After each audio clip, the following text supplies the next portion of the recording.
What's up guys? Kumusta kayo? It's me again, Joseph Kate. So for today's video guys, let's talk about Metrobank regular savings accounts. Kasi maraming klaseng savings accounts si Metrobank guys. Pero yung pag-uusapan natin ngayon is yung regular savings accounts lang. Which is kapag balak nyo mag-open ng savings account sa Metrobank, yun yung i-open nyo. It's because anytime pwede nyo ma-withdraw yung pera kapag kinailangan ninyo. At saka pag-uusapan din natin guys yung application requirements and then of course kung magkano yung initial deposit na kinakailangan kapag balak nyo mag-open ng Metrobank savings account. At the same time, kung magkano yung interest, nakikitain nyo within a month kasi syempre nag-save tayo so it comes with interest, which means yung interest na yun is si bangko yung magbibigay sa inyo kasi kayo yung nag-save ng pera sa kanila at saka sila yung magbibigay ng tubo sa pera na inyong pinasok sa account na yon. Pero bago yun, nais muna kitang imbitahan na mag-subscribe sa YouTube channel ko kung bago ka pa lang kasi marami pa po akong i-share ng mga tutorials, knowledge, and experience of mine in the future. Kaya naman huwag niyong kalimutan mag-subscribe para updated kayo lagi sa mga vlogs na i-upload ko.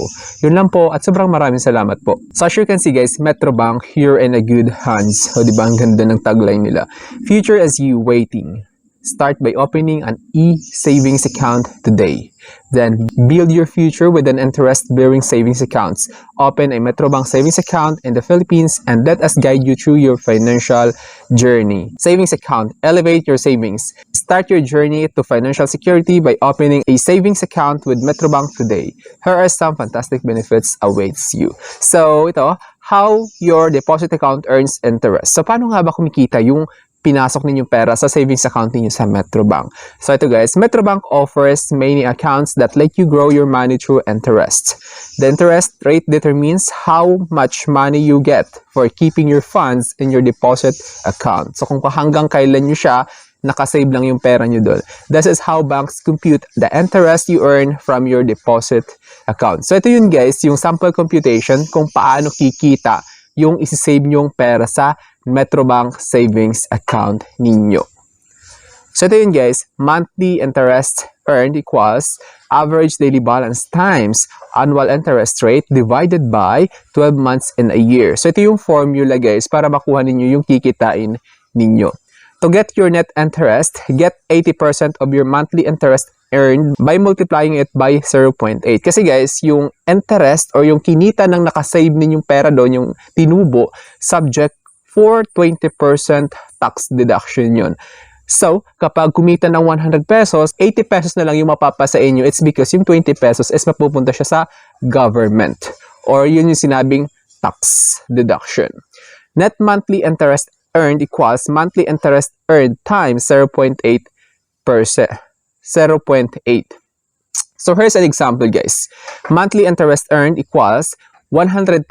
So, halimbawa guys, 100,000 yung pinasok nyong or yung sinave ninyong pera sa Metrobank savings account ninyo. So, ganito yung computation. Yung annual interest rate niya is 0.625% yearly.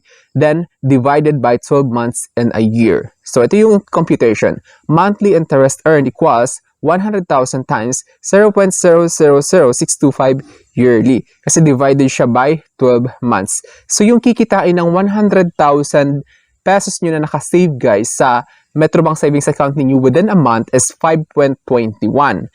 Ito yung gross kikitain. Ito yung, kumbaga, hindi pa deducted yung tax. So, ngayon, para makuha yung net monthly interest earned, 5.21 times 0.8. So, yung net interest earned ninyo guys is 4.17. Yun na yung pwede nyong gamitin na interest ng 100,000 na nakadeposit sa savings account ninyo sa Metrobank. Kasi kanina, di ba, 5.21. Binawasan ng tax na 20%, yung kinita na lang is 4.17. So, sana na-clear ko yun sa inyo guys. Metrobank computes your interest annually and credits it to your account quarterly. So, pag sinabing quarterly, guys, every 3 months of the year. So, what you need to know when opening an account? Here's the explanation or further details. You only need to read a few items when you open an account at any Metrobank branch. You will be required to submit one valid photo-bearing ID with your signature. The following are the acceptable identification. So, of course, guys, kailangan yung proof of identification. Primary requirement yun. So, unang-una, guys, is yung Philippine Identification Card or yung Philippine National ID. PhilID. Pangalawa is yung passport, including those issued by foreign governments. Pangatlo or letter C, driver's license. Letter D is Professional Regulation Commission ID.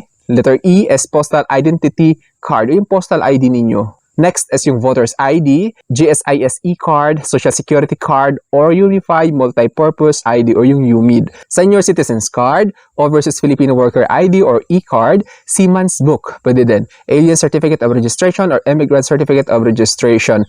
Then, Government Office and Government-Owned and Controlled Operation ID. Example is yung BSP, SECs, Insurance Commission.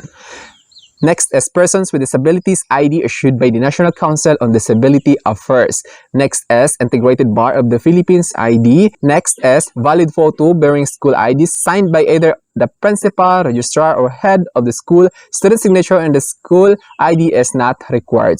Then, next is company ID. So, ngayon guys, let's talk about deposits and rates and fees. So, ngayon, kapag nag-deposit kayo, merong fees pa rin, of course, kapag hindi nyo na-meet yung certain requirements sa regular savings account ninyo sa Metrobank. Various rates and fees apply depending on the kind of account that you open. See the list of risks for peso accounts and foreign-denominated accounts below. So, here's the kind of savings accounts that Metrobank offers, guys. So, meron dito passbook savings, debit and ATM card savings, then checking. So, ngayon, since tayo, ang pag-uusapan natin is yung regular savings account, so, nakikita nyo guys, sa passbook, yung regular is, yung initial deposit required is 10,000 pesos. Yung maintaining balance naman is 10,000 pesos. Balance to earn interest, which means guys, maintaining balance, ito yung kailangan yung i-maintain para hindi kayo ma-charge ng service charge monthly ni Metrobank. Kailangan 10,000 siya pataas, hindi siya bababa ng 10,000. Balance to earn interest, kailangan balance para makapag-earn kayo ng interest is 10,000 pesos. Then yung interest rate per year or annum is 0.625%. Actually, pare-pareho siya guys sa lahat ng account. Then yung withholding tax, tulad sabi ko kanina, kaya nabawasan yung interest earned ninyo ng 20% kasi 20% yung withholding tax. Then below minimum monthly balance fee, 2 consecutive months to guys. So kapag bumaba sa required balance yung account ninyo, which is 10,000 pesos sa passbook, yung regular passbook savings account, ma-charge kayo ng 300 pesos every month. Yun yung kailangan yung tatandaan. Then ngayon, sa debit and ATM card savings naman, sa regular, yung kailangan na initial deposit is 2,000 pesos. Yung maintaining balance naman, tulad na sabi ko, yung kailangan i-maintain 2,000 din. Then, para makapag-earn kayo, balance to earn interest, para magkaroon ng interest yung savings account ninyo, kailangan yung balance is 10,000 pesos. Then, yung interest per annum is 0.625%. Then yung tax din nakikitain doon sa 10,000. Guys, kakaruhin ko lang ha, hindi yung 10,000 yung mababawasan, kundi yung kikitain lang sa 10,000. Intact pa rin yung 10,000 doon para hindi kayo malito. Then yun, tulad ka na sabi ko, yung below minimum monthly balance fee is 300 din. So kapag bumaba sa 2,000 pesos, itong regular debit ATM card savings account ninyo sa Metrobank, ma-charge kayo ng 300 pesos every month kapag bumaba siya ng magkasunod na buwan sa 2,000 pesos. So ito guys, sa checking account naman tayo, sa regular is 10,000 yung kailangang initial deposit, tulad ng sabi ko. Then maintaining balance is 10,000 din. Then balance to earn interest, NA. Ibig sabihin, hindi siya nag-earn ng interest guys. Meaning, withholding tax, NA din. So, kapag nag-fall down to 10,000 pesos, bumaba sa 10,000 yung regular checking account niyo, ma-charge kayo ng 300 pesos every month. So I think that's all for now. So sana may na-share ko. Don't forget to subscribe for more videos. It's me again, Joseph Kate, that says, we don't have cash because we go for cashless transactions. Bye-bye!